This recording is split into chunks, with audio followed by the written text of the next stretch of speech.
how do you see this recent surge in public consciousness and critical thinking, for that matter, playing out? Like, do you think the good versus evil wins? What's the time frame? Like, what do you see the where do you think all the pieces on the chess table fall?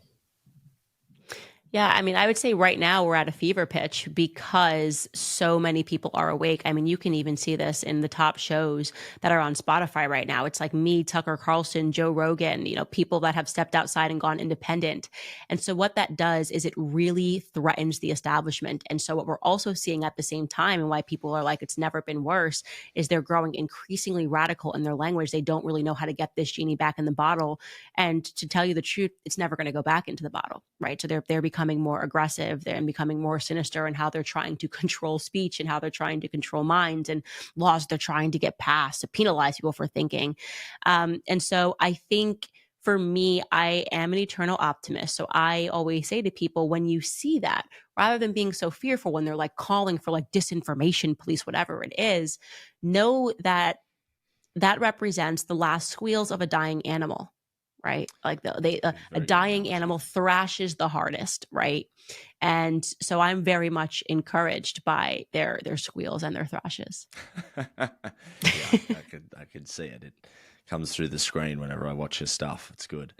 I'm a happy warrior. And I think that drives them the most crazy. They're like, we've written 89,000 hit pieces about her. Why is she smiling? It's good stuff. I take joy as well. And on a more specific note, around that notion, how do you see this election resulting?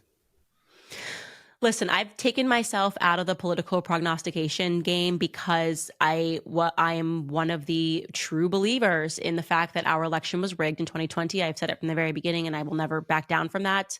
This is one of those things where they're trying to scream at us. And, no, I was there. I witnessed what happened, and this has never been the way an election has been run. They don't just stop counting votes in the middle of the night. We've seen the videos of people dropping stuff off, and they've, in some states like California, passed through like everyone gets a mail-in ballot no matter what. That's just, you fundamentally change the way that we voted because of COVID. And so I am worried about those political changes. I think I'm a bit apprehensive about whether or not we have addressed those problems. If we were speaking plainly on the merit, I would say Trump is going to win. I said that in 2020 because I believe he did win the 2020 election and then it was stolen from him.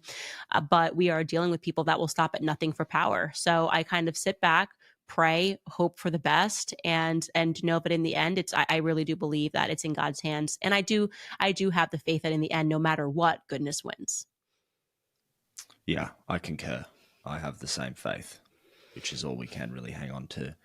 But from a even more granular perspective, for someone like me in Australia, I've heard a lot of murmurs this week of, even if he does win and they sort of maybe incite violence or civil unrest, with the DOD passing that law last week, allowing really dystopian martial law, being able to potentially kill civilians, that really scary stuff.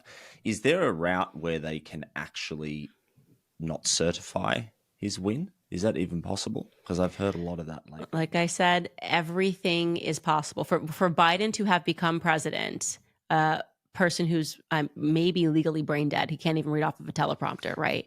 It makes everything possible. And so I'm aware of that. I also am aware, and I put a lot of faith in the fact that, one of the things that's really unique about America is that we have state rights, and the federal rights don't trump our state rights. And so every state is kind of its own country, and it does actually really matter where you live. And I think they know that. We're a very big country with 330 million people, and the government does not have the ability to control us all. They learned that during COVID. They were like, well, we're shutting down California, and Florida was like, well, we're staying open, and Tennessee was like, well, we're staying open. And so people began moving. So I do always place faith in that system as offering a rebuttal to some of the things that some of their more sinister aims.